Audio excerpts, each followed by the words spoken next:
This meeting to order for Orangeville Town Council's meeting of Monday, December 13th. We're going to be speaking about our capital budget tonight. Could I have a motion to approve the agenda, please? Councillor Andrews, seconded by Councillor Post. All in favor? Any disclosures of direct or indirect pecuniary interest? Seeing none. Mr. Bonato or Ms. Pormancherry, could we have a singing of our national anthem, please? O Canada, our home and native land, through patriot love in all of us command, with glowing hearts we see thee rise, the true north, strong and free.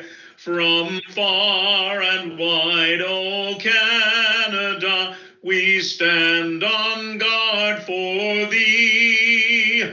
God keep our land glorious and free.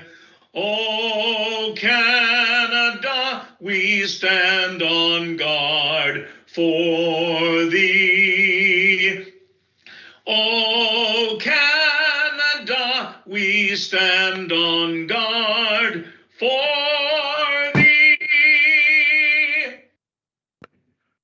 Thank you to David Nairn, the Artistic Director of Theatre Orangeville. We would like to acknowledge the traditional territory of the Anishinaabe people, including the Ojibwe, Potawatomi, and Odawa of the Three Fires Confederacy. This meeting is being aired on public television and or streamed live, may be taped for later public broadcast or webcast. Your name as part of the public record will be included in the minutes of this meeting.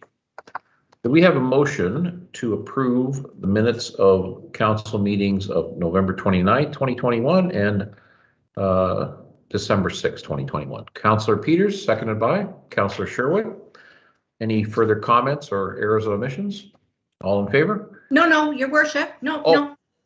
There is an error in the minutes of December 6th. Okay, Councillor Sherwood, let us know. Under Resolution 2021, it's item 9. It says that the mayor recorded yes in the vote, but you had declared pecuniary interest, so you weren't part of that vote. Oh, well, thank you for catching that. Madam Clerk, could you make that amendment, please? Did you get that? Yep. 2021-413. We will review it. Thank you for sure. Thank you. Okay, well, with that addition, could we vote to approve those minutes, please? All in favor with that amendment? Thank you. All right, moving on to our presentation for tonight. This is the 2022 capital budget presentation. I'm going to introduce our treasurer, Ms. Nandini Syed. Ms. Syed. Thank you, Your Worship. Just give me a moment to upload the presentation.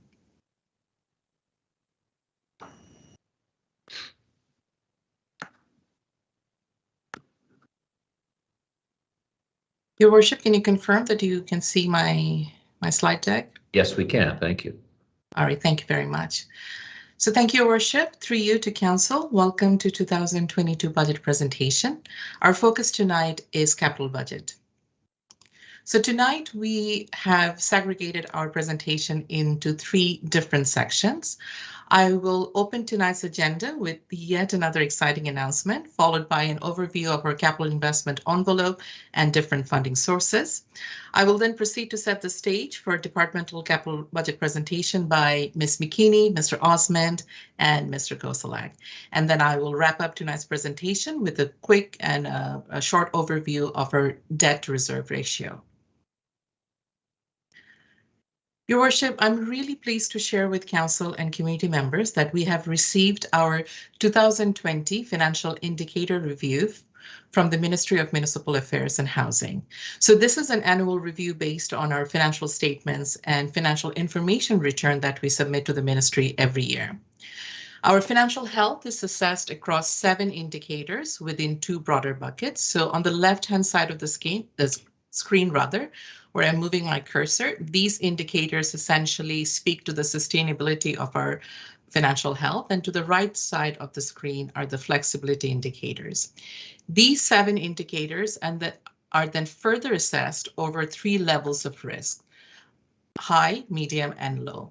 As Council can clearly see, for the year 2020, we have scored low for all 7 indicators.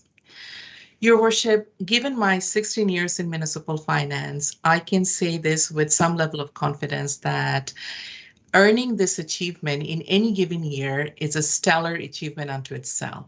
So to earn this report card during the first year of pandemic elevates the town of Orangeville's financial management to the level of industry standards. And I think I will not be speaking out of turn if I say that we have now emerged as the new industry standard for municipalities of our size. Speaking of which, we continue to move towards a more performance-based budget model. We have aligned and segregated 2022 capital investment into broader buckets. So the orange section of the pie shows any new year ask for 2022 to the tune of 22.2 million. The green section of the pie shows carry forward projects from 2002 and previous years. Now it's worthwhile to mention that close to 90% of these projects are near completion. So what are capital projects, or what are carry forward capital projects to be more precise? So these are projects that are approved by council, like I said, from previous years.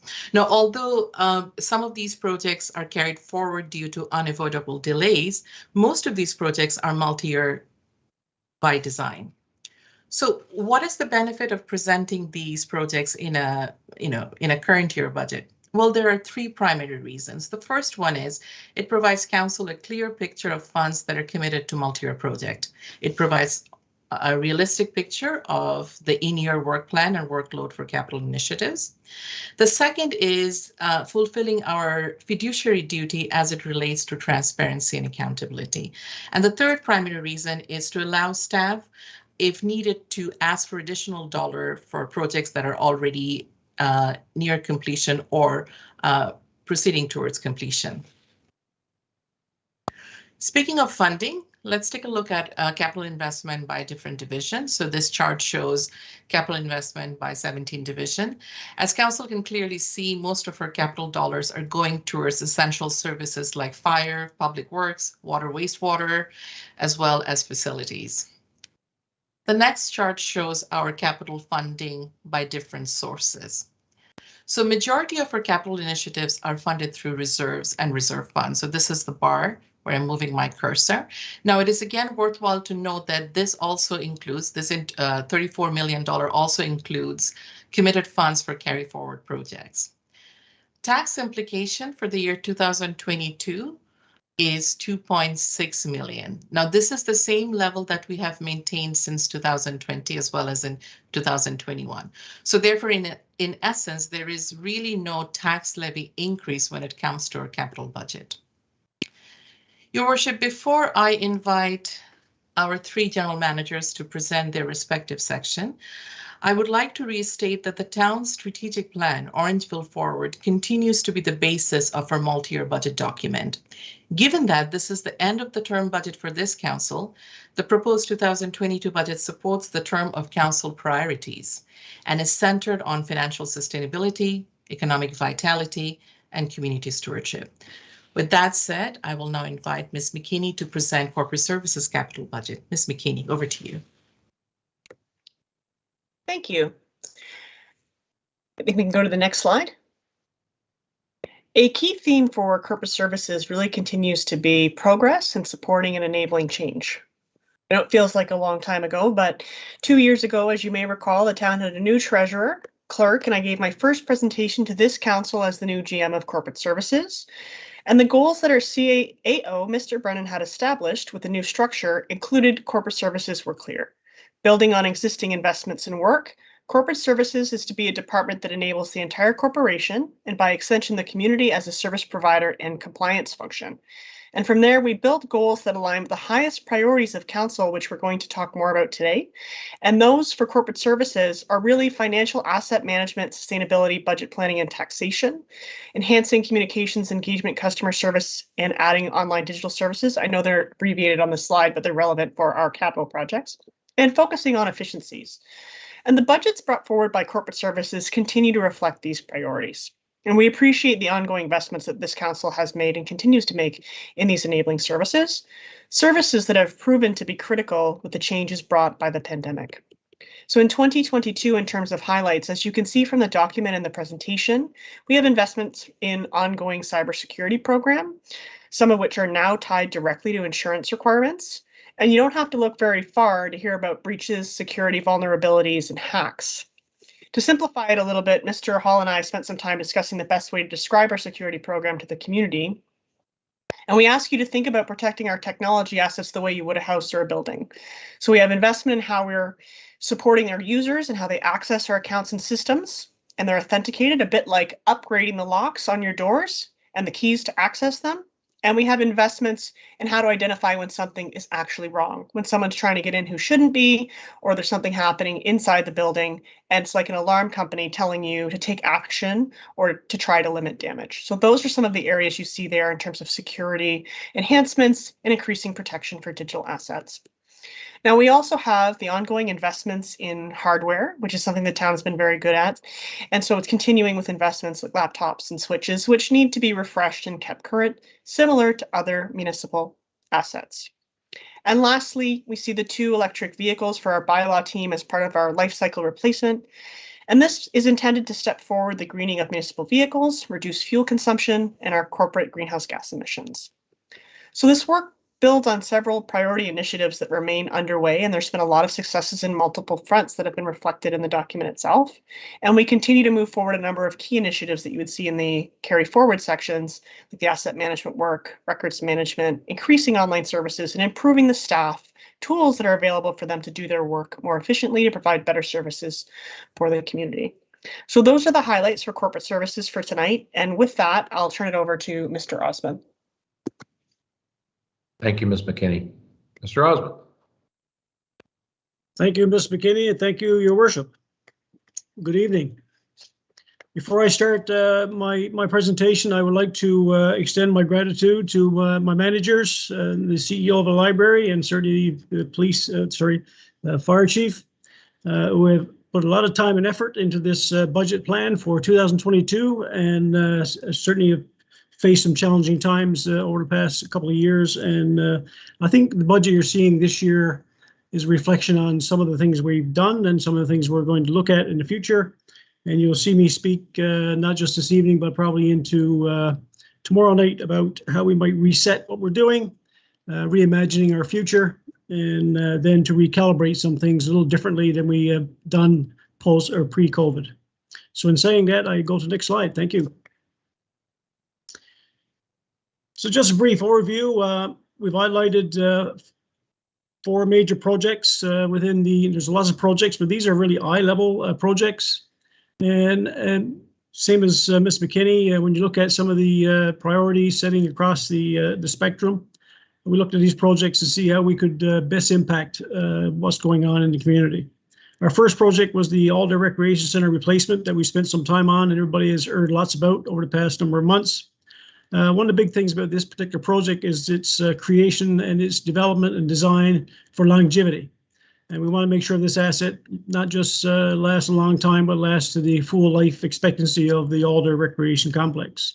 And one of the big things we kind of miss when we look at the financial sustainability of this building and this facility is that the aquatics in particular is a core program piece for the community services department, and it generates a lot of revenue. And one of the things about that, it will generate revenue over a long period of time. And one of the things we want to keep in mind is that revenue generation helps to sustain not just the programming, but the facility itself, and it can also contribute to reserves. The other thing that contributes to safety and well-being of users, of their health and well-being and their safety and their education about safety around water. It also increases the tourism opportunities, not just for people visiting Orangeville to partake in this new space, but it also creates an opportunity for sport tourism so that we can train our young athletes in aquatics and also to host some events at various levels. It expands our program offerings because it gives us more space in this building, and the design features also provides opportunity for a person with any ability or disability to access So it's open to lots of different issues and mobility issues and so on. And one of the things that I want to announce tonight is, and I'm waiting for all the detail, and I'll probably bring more information on this later on. But I'm now learning over the last few days that this particular project will be carbon neutral. And not only will it bring energy savings from its operation, but it will be carbon neutral in how it operates and how it's been designed. So I'm going to have a lot more on that in the future. The Orangeville Fire Station is a huge project for us in 2022 and 23. It will have an efficient design. It too will be designed to try to be as carbon neutral as possible. We are looking at a net zero design and working on that piece right now. And hopefully we'll get additional funding from other sources to support this particular piece of design. And it's something we're working on. And we also want to ensure that the facility that's being designed will create an optimal response time for our fire services. The Orangeville trail development that you've all witnessed over the last number of months, we have finished a 1,900 linear meters of that trail from the, we call it the Veterans Way Trail. And we're down to a point where we're now waiting for CBC to give us the go-ahead to go across a wetland area. But that particular trail, as you should know, is not only an efficient design, is designed with asphalt because it's a multi-use trail, which means you can have lots of different things on it besides just walking and jogging or for winter use. It's good for strollers, for wheelchairs, for skateboards, for any number of things that are on wheels and so on. One of the things I want to point out for this design is that people will ask, well, you seem to have quite a layer of asphalt. Yes, we do. And there's a reason behind that. One of the things about the asphalt surface is that we've made it thick enough that you could drive heavy equipment on, but also when it comes time to replace in 20, 25 years, you need only take off the top layer.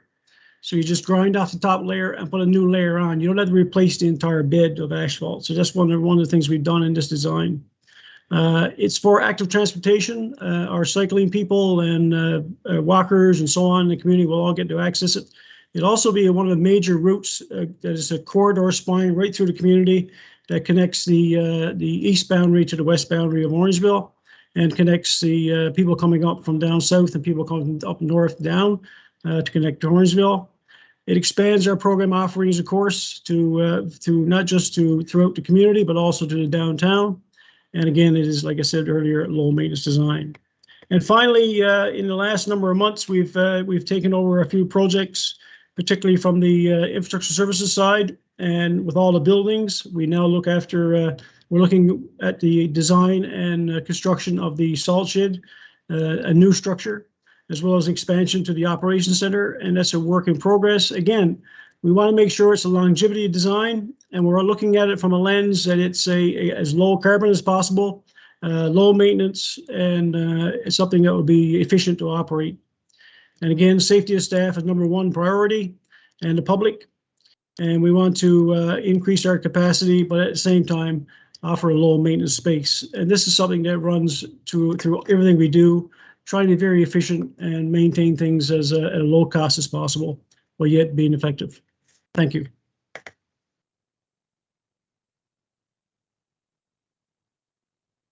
Thank you, Mr. Osmond.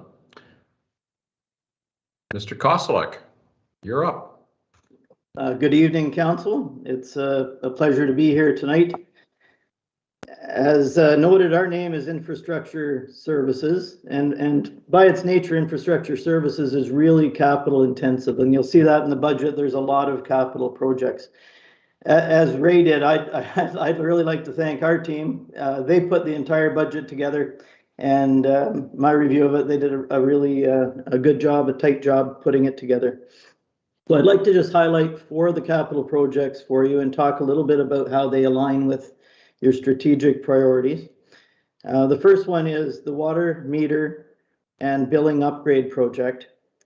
Council will recall it previously approved a project to assess new water meter technologies and to support the installation of billing based on water consumption.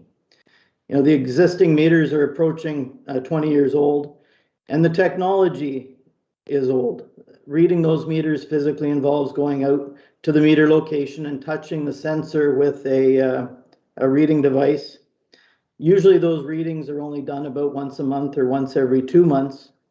So the time between readings is quite great. The advantage of the new system is it will restore the accuracy in the meters. Meters do lose accuracy with time and they tend to underread. And it will help to improve customer service. And the biggest way I think that'll happen is through communications. And just for an example, right now, you know, somebody has a toilet that's leaking, or, you know, a garden hose that's left on.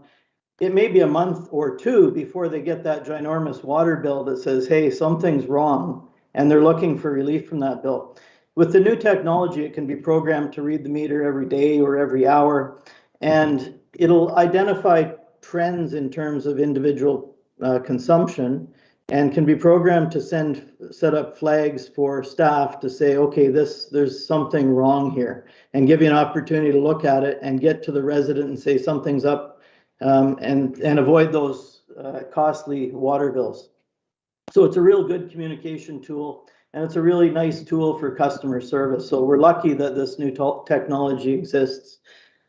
Our timing on the project, the study's underway. We're hoping to finish that up and pick a preferred technology sometime around Q2 of this year.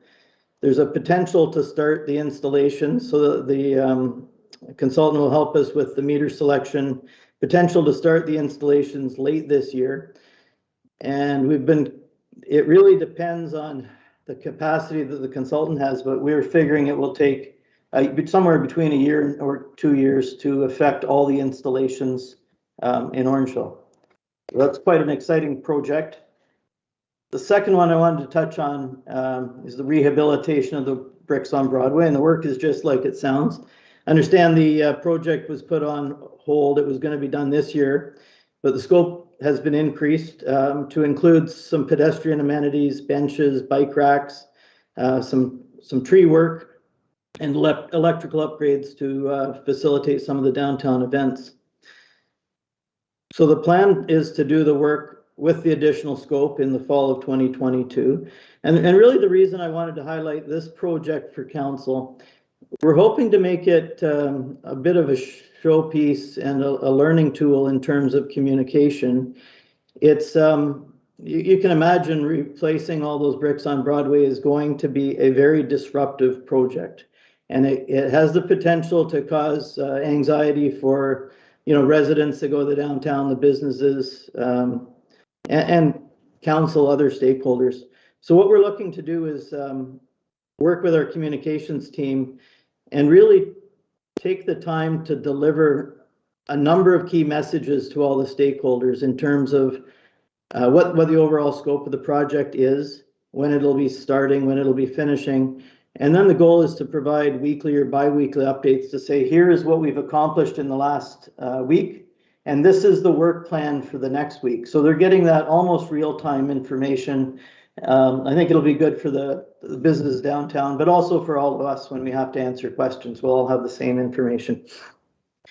If this goes well, and I'm sure it will, our plan is to then work to enhance communication on all our capital projects, at least particularly the ones that are disruptive and have the potential to generate a lot of questions from the public. So we're going to look to try and just scale up our efforts in terms of communicating with businesses, residents, council, other affected stakeholders in terms of how our projects are proceeding and the timing for the work that's going to be done. The third project I wanted to highlight is Centennial Road reconstruction. Council will recall this is a full reconstruction project. It's a big job. It was phased into 2 years and primarily so that we could facilitate access to the businesses from one end or the other. So phase 1 from Sea Line to Tideman Drive substantially complete. Drove it today. It looks good. There's a multi-use path on the north side of the road to provide pedestrian and cyclist amenities. Phase 2 continues the project easterly towards Dawson Road, includes signalization at the Dawson intersection. The contractor's already in place and will be ready to start as soon as possible in the construction season in 2022.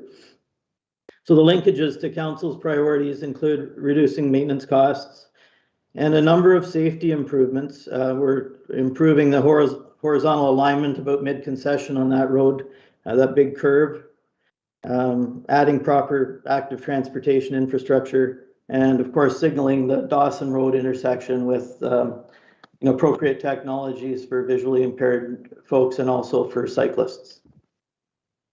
And last but not least is it's a small project, boulevard tree inventory and analysis.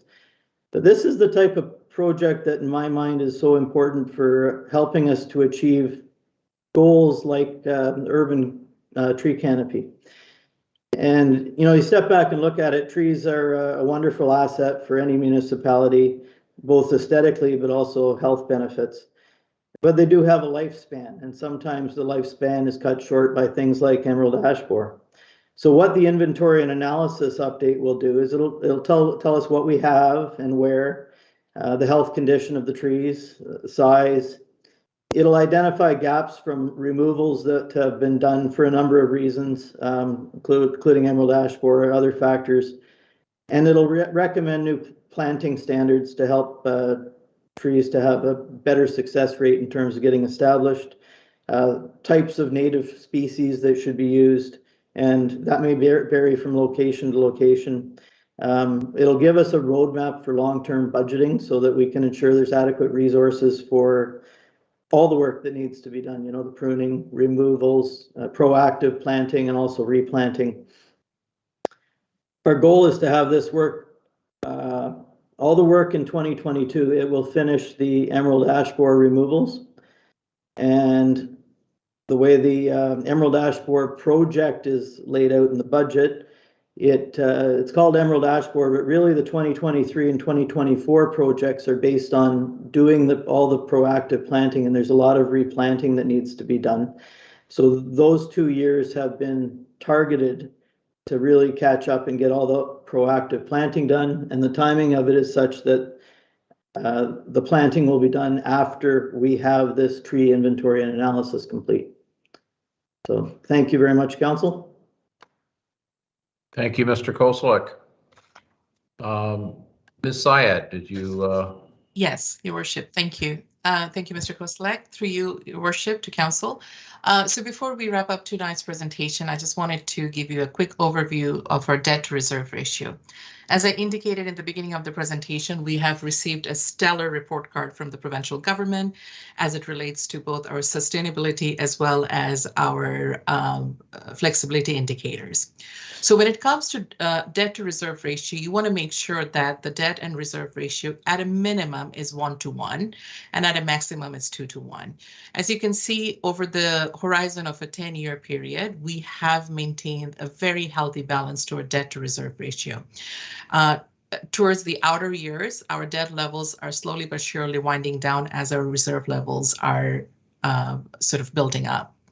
So that kind of concludes our presentation for tonight, Your Worship. A quick reminder, tomorrow night, myself and the 3 general managers will come back and present our operating budget to you. You will see a similar presentation style and us sort of linking your priorities that you have set and how it relates to our operating budget.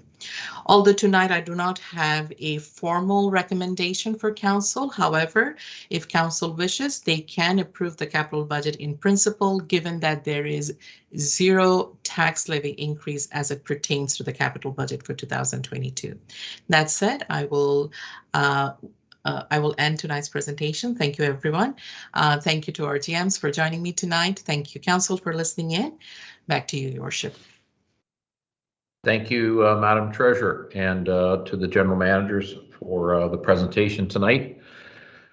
I want to thank the Treasurer and the entire team at Town Hall here for putting this together. I think it's an excellent budget, obviously with 0 increase with respect to the capital side of our budget. I think it's incredible. And again, congratulations on the provincial report card and on the entire budget document, which again is a very easy to read and graphically pleasing, and I'm sure it's going to be another award-winning document for you going forward, Madam Treasurer.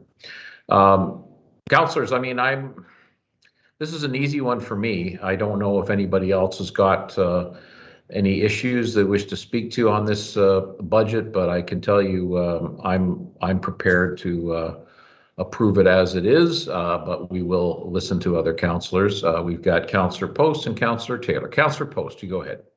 Thank you very much, Mr. Mayor. First of all, congratulations on receiving such a stellar report card from the province. That really is an indicator of all the diligence and hard work that all of the town hall team has put into running our municipality. So thank you. I do remember really clearly one of our first meetings as a new council, and we talked about strategic priorities, and Ms. Syed said it really well tonight. This budget is an absolute reflection of the key pieces that our council highlighted right at the beginning of our term. From improved communications to transparency, fiscal responsibility, this budget really presented is the perfect budget to end our council term that really encompasses everything that us as a council wanted to do. So thank you to all of the town staff for putting together such a lean budget during such a crazy time. Now, with all that said, I do have one question. You did mention that the capital budget portion, through you, sorry, to Ms. Syed, you did mention that the capital portion is at a 0% levy increase. But in item 12.1, we do have the issue of sidewalks to deal with and add to the budget. So, Ms. Syed, would you propose that that would be a levy increase on that side, or is there another way to fund that project that wouldn't impact it? I just want to know what your thoughts are. Thank you, Councillor Post, for your wonderful remarks, and through your worship to Councillor Post. Given that the $2.6 million contribution from taxation is capped, any additional requirement for projects would be funded through our capital reserves. So that would be my recommendation at this point. And if I'm not mistaken, and if I recall it, we are looking at 130,000. Yeah, so that would be my recommendation. Of course, subject to council deliberation and approval. Perfect. Thank you very much for that. Thank you, Councillor Post. Councillor Taylor and then Councillor Andrews. Yes, thank you, Your Worship. I guess I echo everyone's comments tonight, Ms. Syed. Thank you very much for this. It was easy to get through, and appreciated that on a Sunday. So it's just great. My question tonight is for Mr. Kosliak, and I guess you know, we've gone back and forth, sir, on a few questions about A, sidewalks, and B, trees, and maybe we talk about trees first if we could, and just I guess the articulate way you put it about what we're going to do in 2022, and that is we're going to inventory the trees, and there's a budget set aside for that, and that makes perfect sense. I guess for me, I hear from residents who are sitting there waiting for their trees to be replanted and waiting for stumps to be removed. And, you know, the discussion that you and I have had is, would it be possible to move the budget forward from 2024 into 2022 and expedite this process with tree planting and stump removal? So I'd love to hear your advice verbally, and for the rest of the council to hear that. And if, I guess, your opinion on, is that something you would recommend that we do? Does it make sense, or is the advice just be patient, young man, and wait till 2024? But I must admit, I'm anxious, and I think our residents are anxious too, to have these things looked after. Through your worship, thanks for the question. So the way the budget is set up, in 2022, we should be able to complete the inventory and assessment, get the tree planting recommendations, deal with all the Emerald Ash Borer work. And the plan, as you mentioned, was to do the proactive planting and whatnot in 2023, 2024.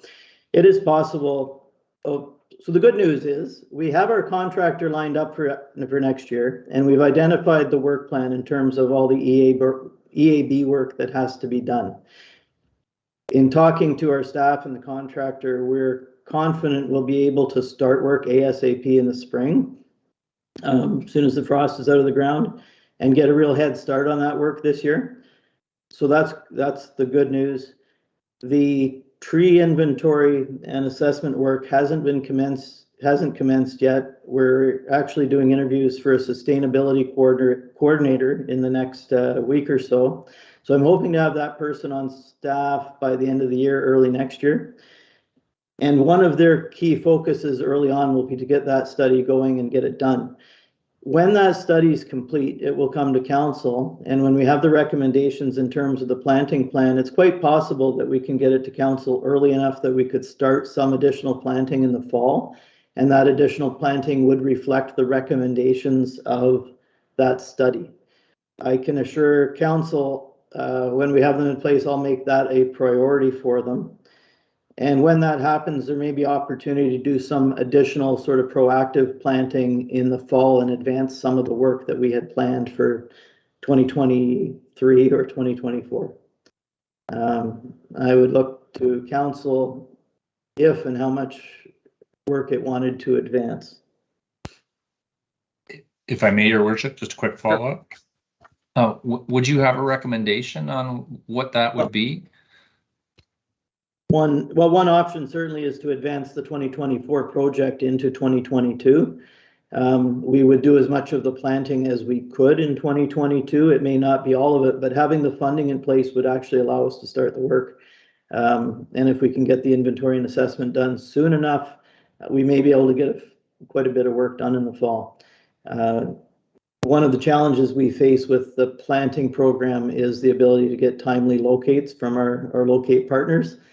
That can take up to 2 months, sometimes longer. So time is of the essence, but we could certainly make that a priority and try and advance a lot of the work. And sorry, would you have sorry, Your Worship, excuse me, through you?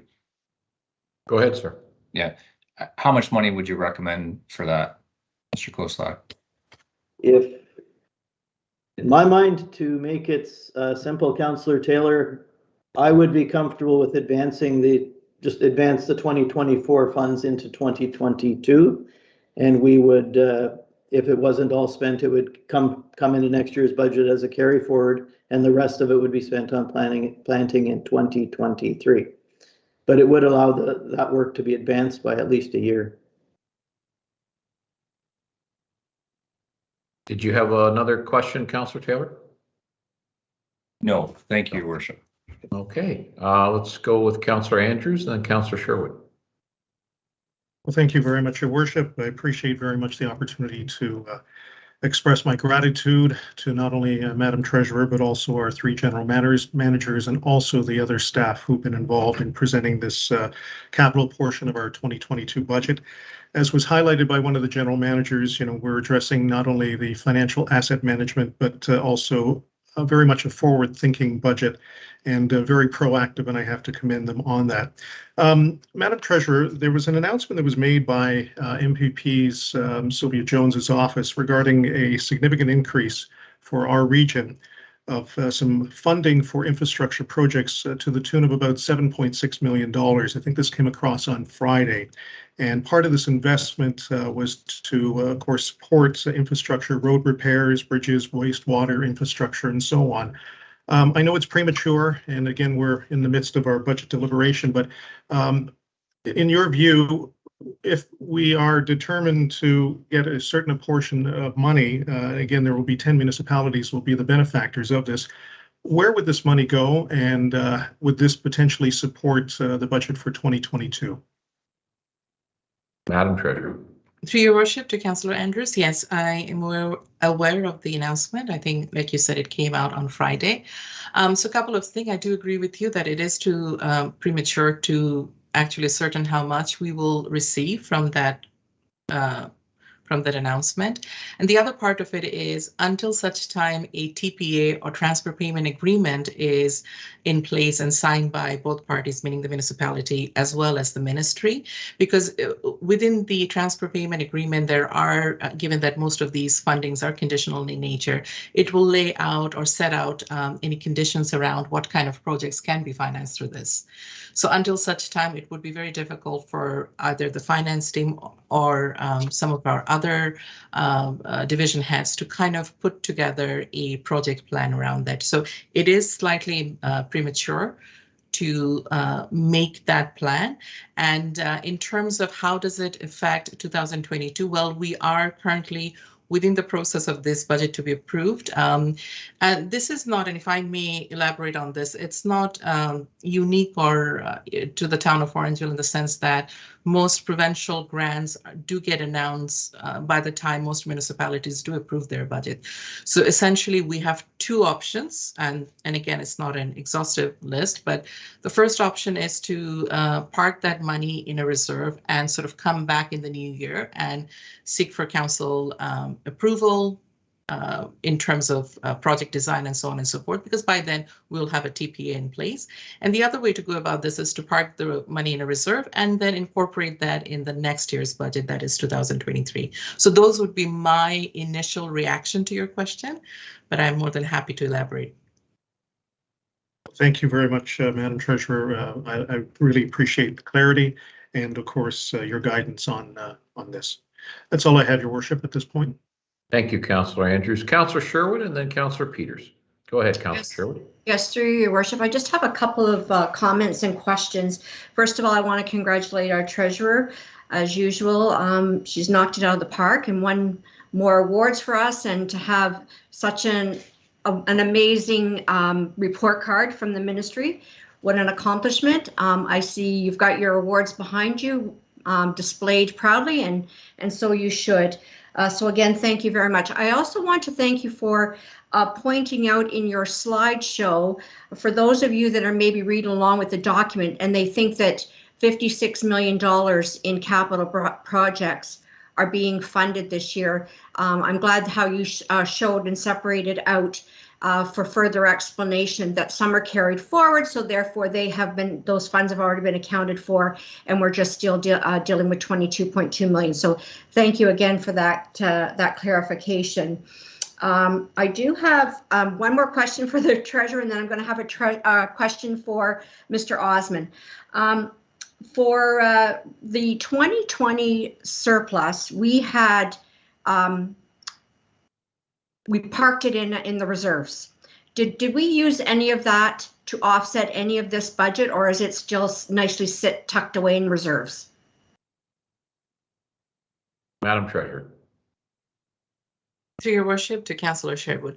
So our priority at any given year when we go through our budget process is to incorporate any surplus from previous years. So yes, when I bring a surplus related report, the idea is to park it in our overall reserve or capital reserve, and then throughout the budget process, we do incorporate that money within the budget. And so has the whole I forget the exact amount, has the whole amount been applied to this budget? So there were, again, through your worship to Councillor Sherwood, so there were some specific direction given to us when I did bring that report to council.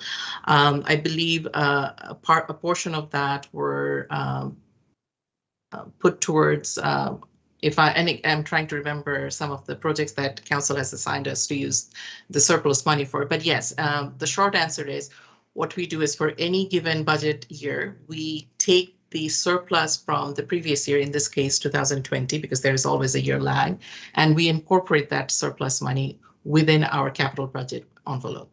And that's how we are keeping the taxation portion, the taxation financing portion of our capital budget fairly status quo year over year, because that's what helps us. Thank you, Ms. Said. And through your worship, if I'm permitted, just ask one more question to Mr. Osmond. Go ahead, ma'am. Yes, through you to Mr. Osmond. Mr. Osmond, I wanted to ask you about the elevator at the library, and I did contact you and reach out to you regarding previous budgets. We've always seen it being significantly more for the cost of that elevator. I believe previously we've been told over $2 million, and the document before us says 1.335 million. I'm hoping, sir, that this isn't something that might happen as far as, say, the pool, where they get in there and all of a sudden you come back and ask us for another $1 million because of an unexpected. I know that's something you can't predict, but I'm asking you why the difference in such a drastic request compared to previous. Mr. Osmond.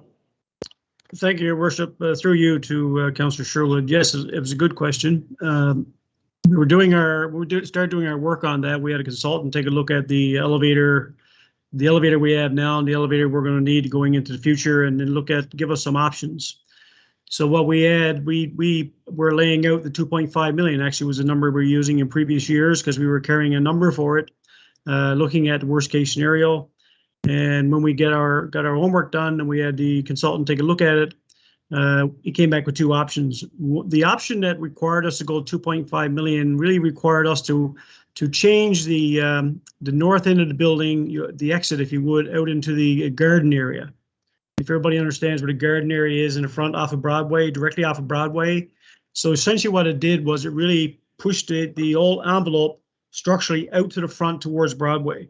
And there was a big piece of that project that took in a big change, putting a roof over it, really renovating the front end of the building to change how the elevator would work.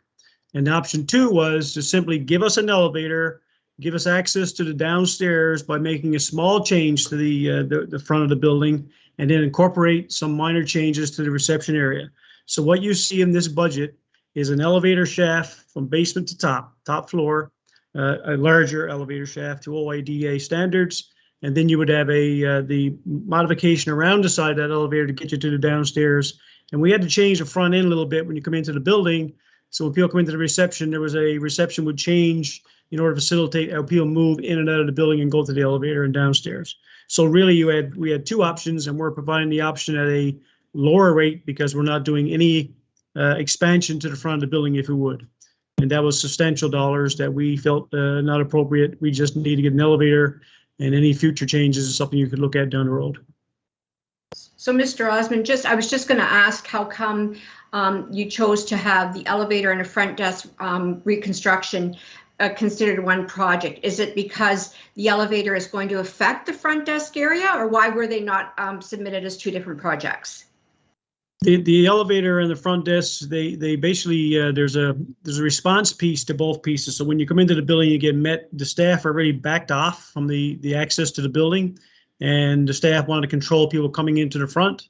And now more so with the after COVID, and hopefully after COVID, the reception area is a bit more prominent into the front, more out to the front to the building. So you come in and you get greeted, and then you go around to the back end to the elevator, or whatever the case might be. So that's how they wanted it laid out.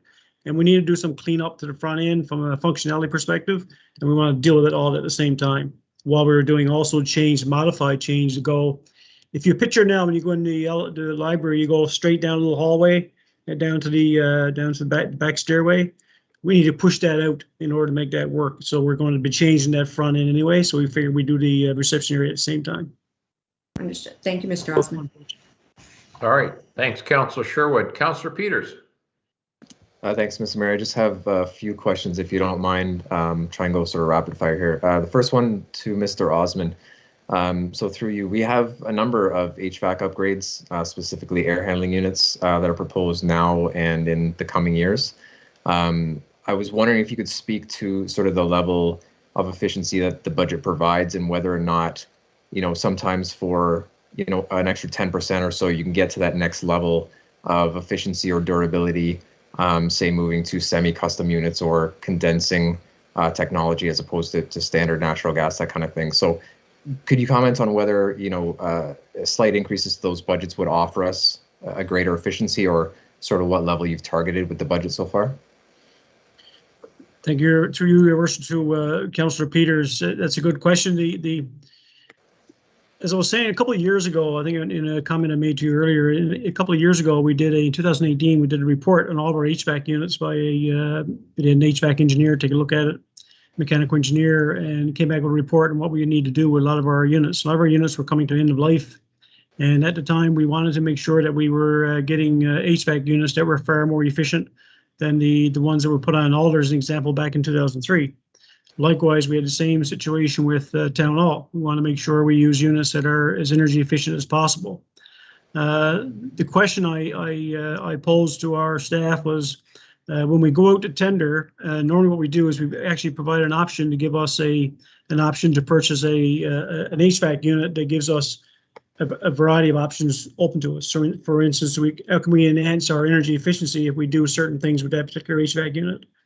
And what we've been doing in the last number of our projects is allowing a little extra percentage as a buffer, if you would, to try to create enough environment in our funding or enough space in our funding to allow us to have some flexibility when we do the HVAC units. It's very difficult for me to say, well, you know, that one particular unit is designed way energy efficient and the other one is not. What we'd like to do is provide all of our energy efficient of our HVAC units at an energy efficient level. One of the reasons why we're looking at this project with the energy management system is to do just what you're talking about, Councillor Peters, is to have a firm outside of the town come in and take over all of our projects of an energy nature and invest funding into the capital funding into our town, give us all the capital equipment, we pay it back over savings, and they would actually optimize everything we do in all these pieces of mechanical equipment, and we get the savings that way. The problem we have now, we're kind of between right now what we need today to get fixed and repaired, otherwise we're going to have failure, to the point where we're still not finished the RFP. The RFP is finished, but it's ready to go out real soon. And then in 2022, we'll see what firms come back and want to take this on. And then what happens is these guys will come in and actually invest in the town of Orangeville millions of dollars in this, in a lot of cases, to provide energy efficiency where they generate enough efficiencies to pay back the cost of all that capital equipment. And then over a period of time, after 10, 12, 15 years, it becomes a complete savings to the town. Right now, I can always say to you is that the lens we look at all of our HVAC equipment, mechanical equipment with, is to give us optimal efficiency and energy efficiency. And if there's some way we're doing that we can save a lot of money, we want to do that. So far, with our unit, one we got coming in real soon, we just finished the tender on the RTU8 for the pool. It has got an energy efficiency level to it, and we're still going through the review of that document to see exactly where we're to in terms of what carbons we're saving and so on and so forth. So it is a good question. It is a difficult question unless you're a mechanical engineer. Take a look at everything we're doing piece by piece by piece. But I can assure you that the dollar value we're getting for the equipment right now and the energy efficiency, I think we're in pretty good position. But I think we can do better if we have more expertise down the road with this particular project we're looking at now with the energy management program. Right. Yeah. Okay. Thanks, Mr. Osmond. I guess that gap is a good explanation, and certainly those pieces that happen in the next year before the ESCO comes in won't, be under assessment or won't be improved for some time. So in that gap, if we can get the best equipment available, obviously, I'd certainly be open to making sure the budget can cover that. So, Mr. Mayor, do you mind if I continue? I noticed Councillor Sherwood has her hand up. It's on this topic, I guess. Yeah, go ahead, Councillor Peters. Okay, thank you. Just two quick ones, hopefully, for Mr. Koselleck. First one has to do with the buses. So we have another bus scheduled in the capital budget coming up. Could you expand on the possibility of the fleet moving to electric and what grants might be available or what the timing might be, so that we don't buy a 2021 bus when maybe halfway through 2022 there'd be opportunities to have jumped onto an electric bus situation? Sure, through your worship, that's a great question. The short answer is I don't know when it'll be feasible or what's required to get electrification on the fleet. But the good news is Metrolinx has a sort of a cooperative purchasing with municipalities. And one of the things they've offered to us is the ability to work with them to use a consultant that they retain to do an assessment of our infrastructure. So it's an assessment of our fleet. They'd look at our operations center or where the buses would be stored, get a sense of what would be required in terms of electrical upgrades to be able to keep them charged. Looking at the routes, would one bus be enough to do the route all day, or would it have to be charged midday, which would mean you'd need additional buses? So we've inquired with Metrolinx, and they're going to provide us with talk to the consultant, provide us with a cost to actually come in and do that assessment of our infrastructure. And then the plan would be to bring a report back to council when we have that cost. So there's no cost to get the price. Then we'll come back to council and say, look, they can do an assessment of our transit infrastructure. Here would be the cost, and these would be the deliverables that would come out of that study. At this point in time, I don't know what the cost would be. I understand other municipalities, it's been in the range of $50,000. Ours is fairly small, so I would guess it would be considerably less, but we will find out and then bring it to council for consideration. Again, and the other thing I've asked our folks to investigate is if it's not, if it's not feasible to jump directly to an electric fleet, are there some other more other bus options that provide a smaller environmental footprint? So for example, hybrid buses, is that technology readily available and something we could consider? So our hope would be that when that's ready, we'll bring it to council and we can take a holistic look at it, because it isn't just the cost of the buses. There are massive hydro increases or hydro service requirements that may be required to actually facilitate charging them and that sort of thing. So I think it needs to be looked at as a package for the system, as opposed to just the cost of one piece of that infrastructure. So we will proceed with getting the price, and we will bring something back to council to consider if they want to proceed with that feasibility assessment. Okay, thank you very much. And I agree. I don't want to put the cart before the horse, but if before we spend the money on a gas bus, it'd be nice to have that work happening or discussed at least. So thank you. Yeah, no, and our staff brought that to my attention. They're excited about it too. They're on it. Excellent. Thanks. And last one, if you don't mind, for you, Mr. Koselleck. So we have the 30,000 in there for the boulevard sort of assessment on the tree piece. We also designated part of the surplus a couple months ago having to do with sort of the overall canopy and urban forest management. And that was 50. I'm wondering if those tasks overlap in some way, or if one gets rolled into the other, if there are, if that work's being done together or separate, and maybe you could offer your thoughts on that. Yeah, great question. In my opinion, no doubt they would be done as one assignment. It is the same sort of work. I think the work actually has linkages. Both projects have linkages to each other, and doing them together will have economies of scale, make them in less. Excellent. Thank you. You're welcome. All right. Thank you, Councillor Peter and Mr. Koselleck. Thank you. Councillor Sherwood, you have another question or comment?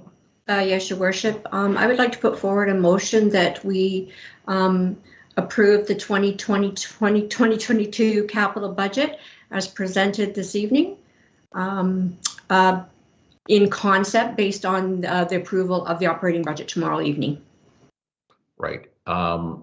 Should we be amending your motion to include up to $130,000 for the sidewalk project that Councillor Post has brought to us?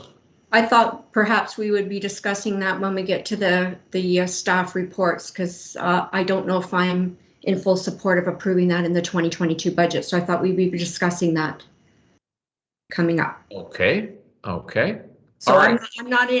I'm not in favor of putting it right now because I have a different position on that.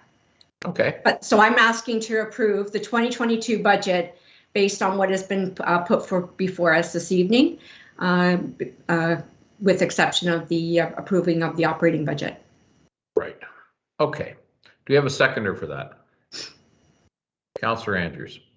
All right. Any further comments, councillors, before we call a vote on that, and then we'll move along on the Councillor Post. Go ahead. And thank you very much. My comment was going to be that I did hope that we could have the sidewalks included right off the hop and just get it done in one fluid motion. But Councillor Sherwood, I will support your motion to approve it, but I will be moving the motion from the next section of the meeting to move that forward and include it. Very good. Thank you, Councillor Post. Councillor Taylor. Yes, thank you, Your Worship. There's two other things that I'd like to discuss before we move to an approval. And so that is back to the trees that we just discussed. So my understanding is, and talking to Mr. Koselleck, and hopefully he can back me up as I regurgitate what we've discussed, is staff would have an opportunity to add additional trees this year. In terms of a capacity, in other words, their work capacity, they'd be able to do that. And the suggested amount would be about 150 additional trees could be added, and that cost would be $90K. And that would allow us to catch up somewhat on the backlog that we have on these projects and help with our tree canopy. So I would like to put forth that that is included in this budget. And in addition, if I could, Your Worship, I'd like to ask Mr. Koslak about sidewalks again. So it looks like if I read through what we've got, we had a budget last year of about 157. We spent 309 because we had additional funding available to be able to catch up on some backlog.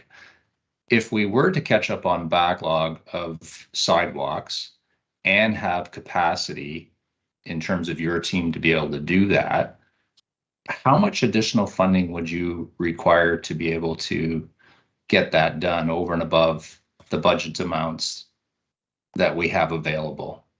And I don't think it's a lot.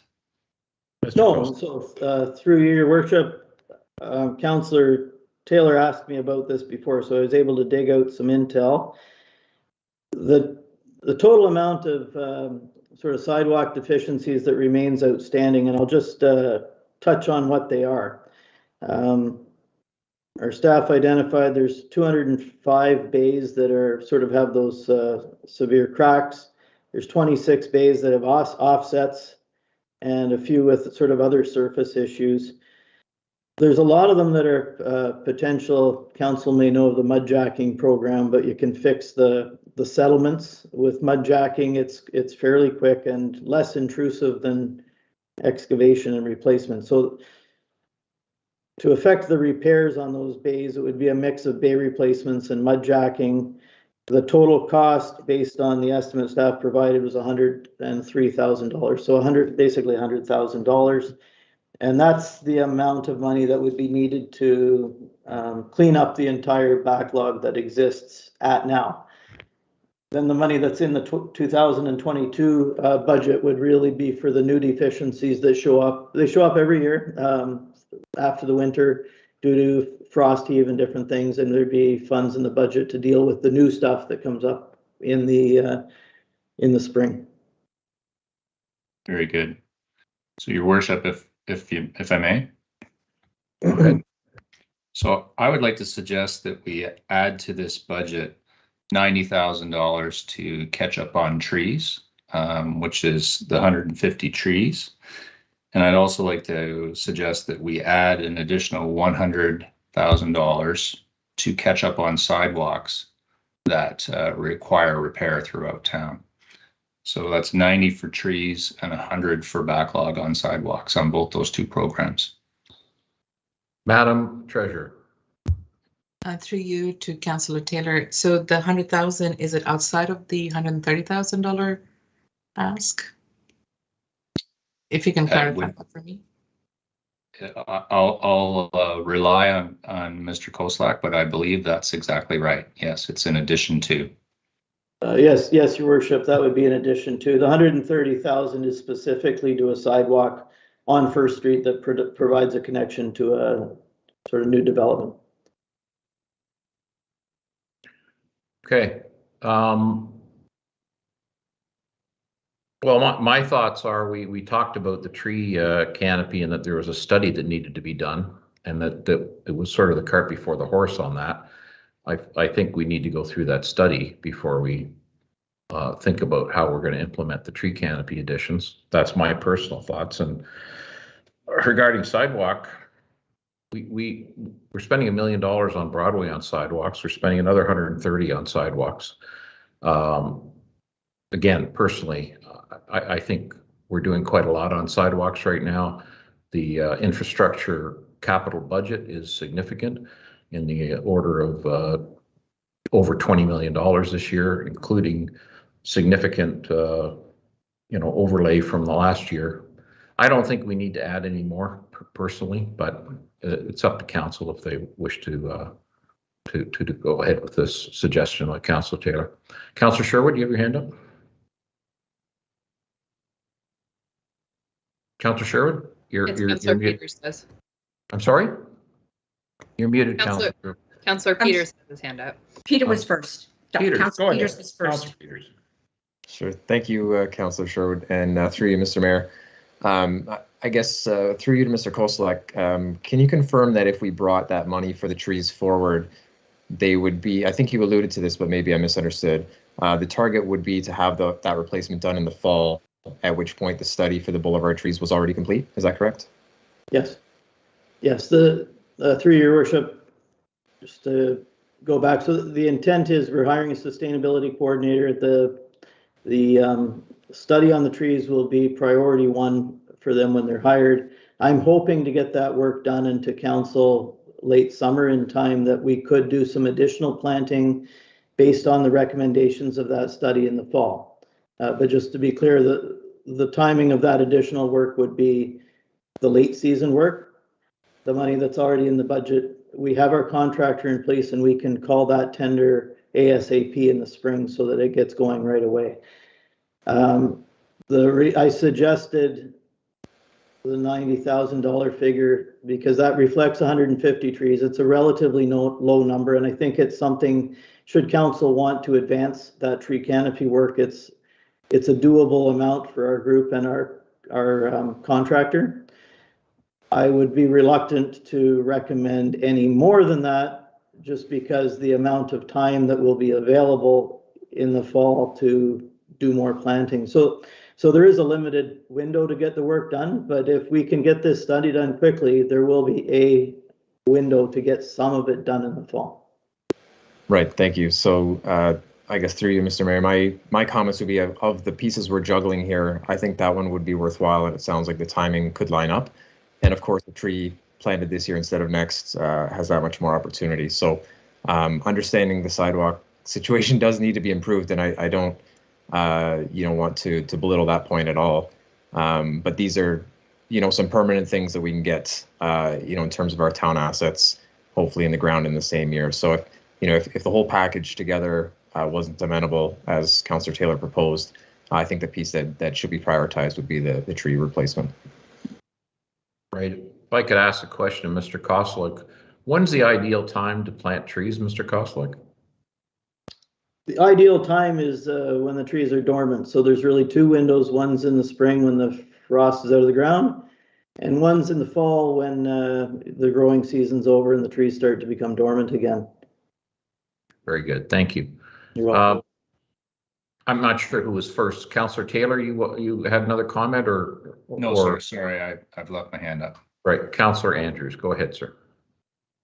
Thank you very much, Your Worship. Go ahead, Councillor Taylor, go ahead. You were, sorry, Sherwood. Sherwood was it. Yeah. Councillor Sherwood, go ahead. I'm sorry. Yeah, Your Worship. I just wanted to share with my fellow councillors that at this moment I'm keeping the motion the way that I have right now, and I believe we can discuss sidewalks when we get to the sidewalk portion. I think trees are already looked after as per our previous discussion. So right now my current motion remains the same without any amendments. Thank you. Councillor Andrews.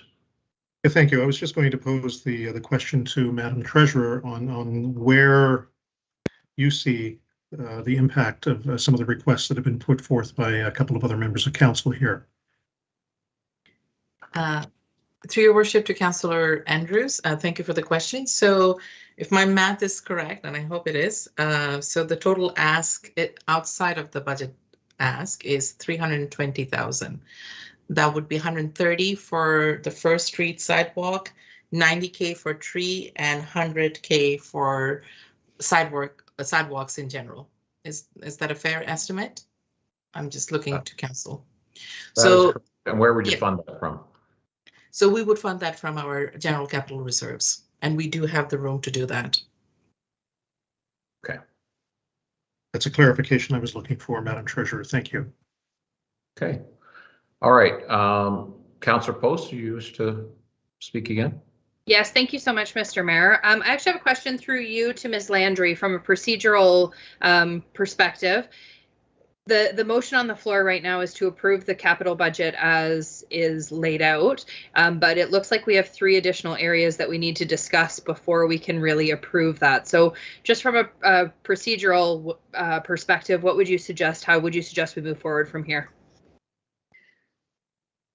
Through you to Council, Mr. Mayor Brown, I can advise that you do have the motion on the floor as put forward by Councillor Sherwood. It was seconded by Councillor Andrews. There are, as Councillor Post has indicated, 3 amendments that are currently on the floor, sort of speak, but they haven't been seconded by anybody as of yet. My suggestion is that you vote on each amendment once they have a seconder separately, and then go back to Councillor Sherwood's motion. Thank you. Thank you very much for that clarification. So with that said, can I put forward the motion that is in 12.1 to fund the $130,000 for the First Street sidewalk from General Capital Reserves? I'm just wondering, let's ask Madam Clerk again. We have this under a staff report at 10.1. Should this be left till then or voted now, Madam Clerk? Mayor Brown, it has under staff reports just for the sake of that we didn't have any other title to put it under, and it was made at the, it was coming forward from a previous meeting. So, however, since there has been the request by a member of council to consider it as an amendment to your 2022 capital budget, it should be voted on as an amendment before you approve the whole budget. Okay. So let's go through these then, 1, 2, 3. We've got the sidewalk on First Street. We've got Councillor Taylor's asked for additional funding for tree planting. And then we also have Councillor Taylor's asked for some additional funding for sidewalk repairs in 2022. Let's start with number 1, Councillor Post's motion. Do we have a seconder for that? Councillor Taylor seconding it? Can I ask a question? Yes.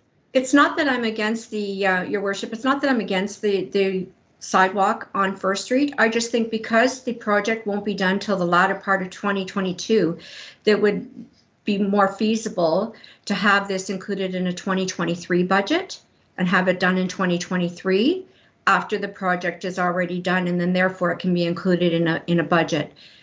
That's what I'm just wanting to make clear my position, that I was hoping we could bump it to another year, but the treasurer has made it clear that we do have some funding in our general reserves then?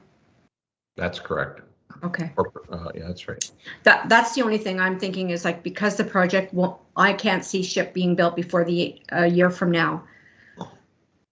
I don't know why the urgency would be to have that sidewalk in before the project. Right. Approving it today, there's a lot of work that has to be done. The spend may not be until 2023, but approving the money and setting it aside, I guess, is something that we're talking about tonight. Councillor Post, you have your hand up again? Yeah, one of the reasons I just wanted to respond to Councillor Sherwood, and I understand your position, but one of the things that was made clear to us at the last council meeting when we discussed this was from Mr. Ward, who had said that really tying the sidewalk directly to this project was probably not the most accurate way to do it, and that yes, there was still a need for this sidewalk, and we were expediting it because of this SHIP project. So I would really like to see, quite honestly, this sidewalk be built before the SHIP development goes in, to accommodate some of the pedestrian traffic that's already there, which is why I think that we need to move forward with that in 2022. Right. Is Mr. Ward, you in the meeting, Mr. Ward, and could we just ask you again to, do we tie projects like sidewalks to planning matters, and you know, does this one justify a sidewalk? Can you respond to that? I believe I heard you say that it was not the case in a previous meeting. Or Mr. Koselleck, do you want to respond to that? Your Worship, yeah, I apologize. I didn't ask Mr. Ward to attend this capital budget meeting. I think what Mr. Ward was saying is that really the development on First Street doesn't trigger the need for a sidewalk, because it's not that different from what exists. But to your point, Your Worship, there are huge advantages to approving the project this year, in that it will require a detailed design. It will possibly or likely require an approval from the Conservation Authority, which can take some time. Our goal would be to get it constructed in the later part of this year, as has been said. But if it takes longer than that to get the necessary approvals, at least we'd have the funds to start the design, go through the approval process, and then be in a position to bang in the infrastructure the following spring, earlier in the year. Right. That was good. Okay, Councillor Andrews, did you want to comment on this? I did. Thank you, Your Worship, and Mr. Koselleck, as you happen to be on the screen right now. Just for the sake of my memory and other members of council, I recall Mr. Ward talking about, somewhat of a ballpark figure. So, the $130,000 has been identified. Does that also include the necessity of possible barriers? Because we know that particular intersection is well traveled. It is a high volume location coming off of Highway 10.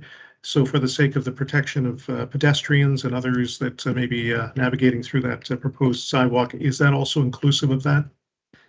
Sure, through you, Your Worship.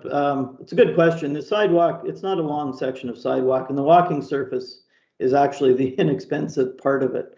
The rest of it is safety features. So basically, if you look at the road now, it's a rural standard, open ditch. It goes out down into a stormwater facility. The plan would be to semi-urbanize it. So you'd end up with curb on the west side of the road. So it'd be a barrier curb. And from a road design perspective, that's the infrastructure that protects the pedestrians from the vehicles. So at those speeds, a curb is adequate to protect pedestrians from vehicles. There would be a pedestrian guard or handrail on the west side of the sidewalk to protect pedestrians from the stormwater management pond. So the last thing you need is somebody to, go off there and end up in the stormwater facility. And the third feature that adds to the expense of the project is road drainage. So when you put in the barrier curb and you put in the sidewalk, you end up creating a barrier and the water can't run off the road. So we'd end up having to build some sort of stormwater management catch basins and then outlets into that stormwater pond. So the sidewalk actually runs over it and there would be outlets. So most of the costs are actually associated with drainage and safety features. The sidewalk is a relatively inexpensive component of this project. And, given the cost of it for a short section is likely why it hasn't been built in the past. It's a relatively expensive piece of infrastructure, a short section, but it does provide a much needed, pedestrian facilities for a section of the population that really needs it. Very quickly, just to piggyback on that, I noticed we do have some wayfinding signs and also our welcome sign in that location as well. Will those be in any way affected? Through your worship, short answer, I don't know. We haven't done any sort of detailed design at all, but if they have to be moved, we'll find a suitable location with, similar, better visibility. And that potentially would also increase cost, if I'm correct in saying so. You're right, through your worship, there could be costs associated with moving the signs. They'd be relatively minor costs. The one unknown cost is when we looked at the road geometry, there is a little bit of a pinch point where the sidewalk would tie into the entrance to the mall. And we just need to make sure that there's adequate platform width to facilitate the sidewalk. It may need some, just thinking out loud, a little bit of a barrier or retaining wall to create the platform width to allow it to be built. So there's a few unknowns, but those will all get sorted out through the detailed design process. And that's why it's, in my mind, if council wants that project to proceed, it's important to get the funds in place that we can start the design work and the approvals process. Very good. Thank you. Thank you. Thank you, Councillor Andrews. Councillor Sherwood. Yes, I'm going to make this easy. I'll amend my motion to say that could we please approve the 2022 capital budget as presented in common, including the 3 projects that my fellow councillors have put forward, being the sidewalk, Councillor Post, and the trees for Councillor Peters and the sidewalk for Councillor Taylor, if they're coming out of the general reserves. That is my motion. I've amended it to hopefully make it simple. Okay, Councillor Andrews, do you agree to that? Yes, I do. All right, councillors, without further ado, I think we should vote on this. All those in favor? Very good. Madam Syed, Treasurer Syed, thank you for your budget. General managers, Mr. Brennan, thank you very much for the hard work that you've done so far with the capital budget. We're looking forward to tomorrow night's presentation. And again, many thanks. Lots of exciting projects coming up in Orangeville. It's really gratifying to see all this good work and that we are continuing to be in excellent financial condition, highlighted by the provincial report that you presented tonight. So thank you again, Madam Treasurer. All right, let's move on. We're gonna jump across 10.1, of course. Correspondence, we have none. So we're gonna go right to question period. Actually, let's ask for new business. I'm sorry, councillors. Does anybody wish to make any comment here on new business? No? Any questions, Ms. Pormancherry or Mr. Bonato or Madam Clerk? Through you, Your Worship, there's currently nobody on the line. Very good. Okay, so let's go on to item 17. These are bylaws. There's a bylaw to amend bylaw 2016-110, being a bylaw to prescribe the type of fires, time during which fires may be set, and the precautions to be observed by persons setting fires in the open air and the requirements and fees for fire permits. And 17.2, a bylaw to confirm the proceedings of the Council of the Corporation of the Town of Orangeville at its Council capital budget meeting held on December 13th, 2021. Could I have a motion for that, please? Councillor Post, seconded by Councillor Andrews. Councillor Peters, you have your hand up, sir.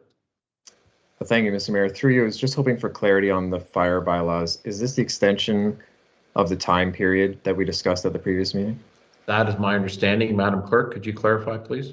Yes, I can confirm that that is the case. The bylaw needs to be passed before the end of the year.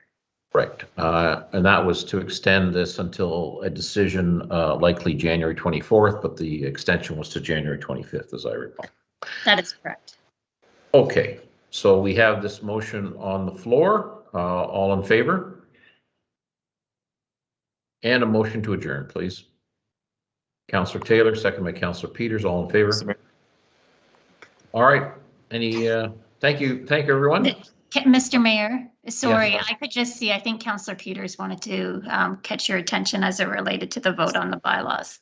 Sorry, yeah, thank you, Madam Clerk. You didn't ask for opposed on the bylaws, and I'm just I going to apologize. I do remember that you did oppose the fire permit, Councillor Peters. Councillor Peters is in opposition to 17.1. Let the record stand. Councillor Peters, is that? Would that not be 19.1? I see 17.1 on my list here. I'm sorry. I have it as 19 as well in I do the too. It is. I do too. Mr. Mayor, we have noted, that it's with respect to the open air burning bylaw. Okay, very good. Thank you. All right, councillors and staff and those watching. See you tomorrow night. See you tomorrow night. All the best. Thank you. Good night, Good night. everyone. Thank you. Good night, everyone. Good night. Good night, everyone. Take care.